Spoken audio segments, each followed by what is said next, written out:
What we do here is go back, back, back, back, back, back, back, back.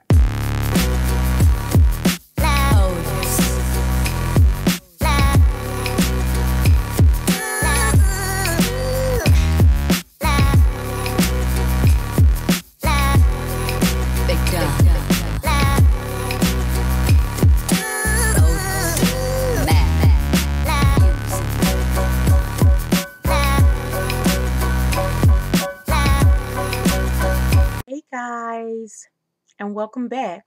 Well, I found an interesting article on Hello Beautiful, and it was written by Therese Frazier, and it was talking about how this Alabama Senate race proves that Black women can no longer be ignored. Now, in the election that I'm talking about, if you haven't heard about it, you must be living under a rock. But yesterday, Alabama went to the polls to vote for a senator. And Alabama has long been a red state, a Republican state.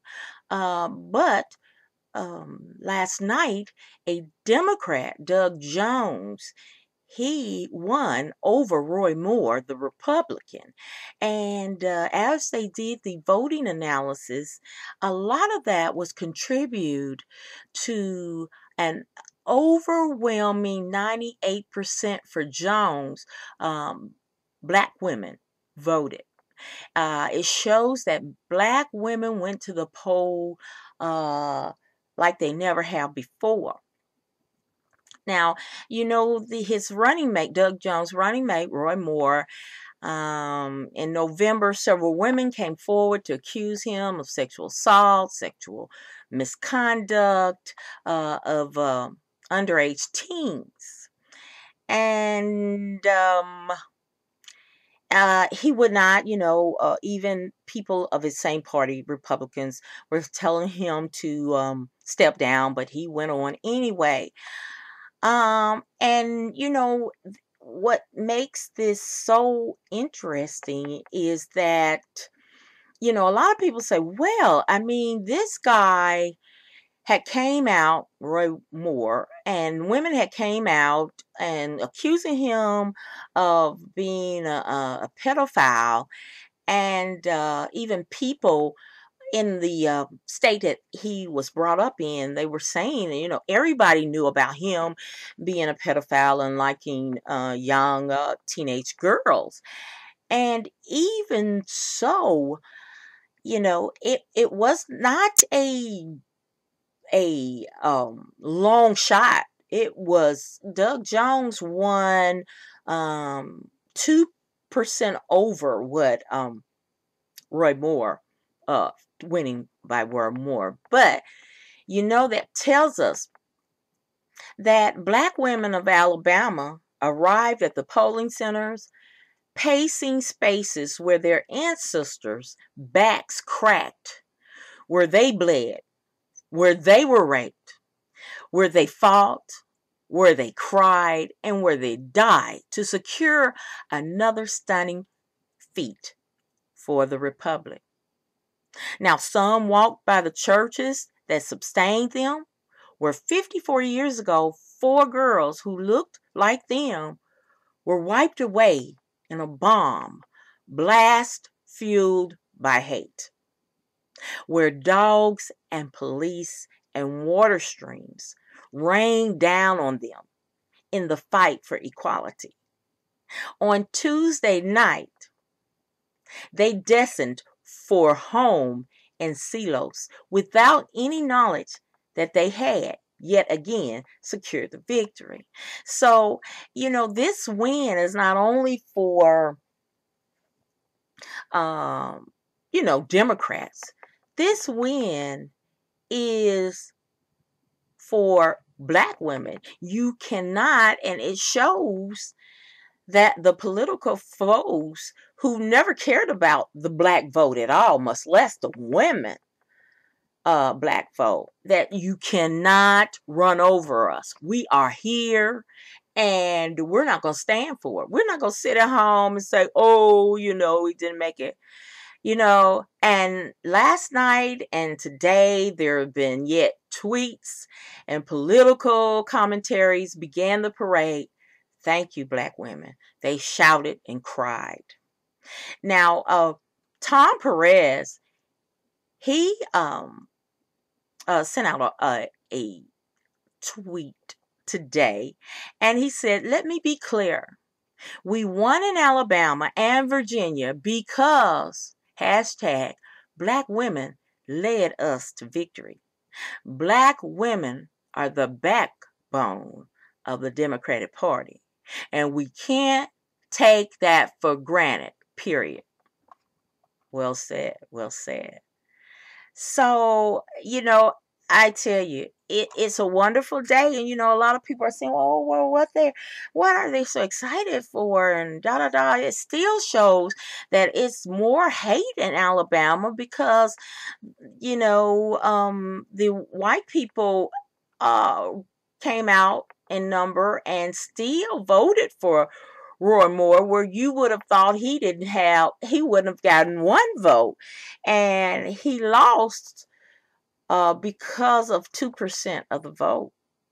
But you see, you have to understand the South and the thinking of the people who are Republicans who vote. So it showed them, and even, with President Trump campaigning for this monster, Roy Moore, who is not only sexist and alleged pedophile, but a racist. I mean, it came out like a week before the election that, he said that America was its greatest when there was slavery. Which was just a slap in the face to people of color. So this victory on women, hey, all over. Black women unite. People of color have to unite because it's so much hatred. It is so much hatred, and it fumes. So we got to let them know. And this victory, because his opponent, Doug Jones, he not only asked for the black vote, he went out in the communities. He went out to the churches, the schools, the community, the quote ghetto. He wasn't afraid and asked for a black people's vote, where his opponent, Roy Moore, all his commercials were about Trump and him standing by Trump and everything he does. Nothing saying people of color come, I'm going to do this, I'm going to do that, I'm going to do this. Nothing. So this election, it shows. And in this article, she says, now is the time for black women to leave the table prepared with the bright coloring, the feast, and the wine. The first bite taken by the white man and white woman who've enjoyed the fruits of labor, then passed down and devoured by our black fathers, brothers, and lovers, and some remnants left to be consumed by our black mothers, sisters, and lovers, watching with resistance as plates piled with patriarchy and sexist,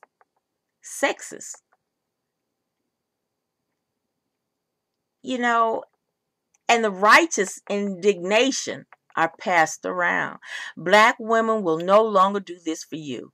With our heavy hands placed on the Bible of Sojourner, Wales, Tubman, Chisholm, Hertzen, Hooks, Simone, and Morrison, we pledge to take our place in line before all of you, even if that means the utter disembowelment of the American dream.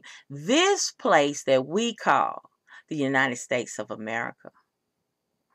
Hey, I couldn't have said it better myself. I mean, bravo to this writer, Sharice Frazier of Hello Beautiful. But it's just it's a great symbolic of where we are today, because hey, you see it. I mean, it, racism haven't been as blatant as it is now. And I grew up in the 70s, and it was never like this. I mean, it was like, okay, we got to be at our best. Even if we don't like the person of color, we're not, we're going to fake it. But now, no one's faking it. But hey, this is a symbolic example of that the black vote and the black woman's vote cannot be taken for granted. All right, guys, that's enough of me blabbing off. Let me know how you feel about this. As always, thank you for watching my video. I hope you will like, share, and subscribe to my channel. And as always imparting, be blessed, y'all. Bye. What we do here is go back, back, back, back, back, back, back, back.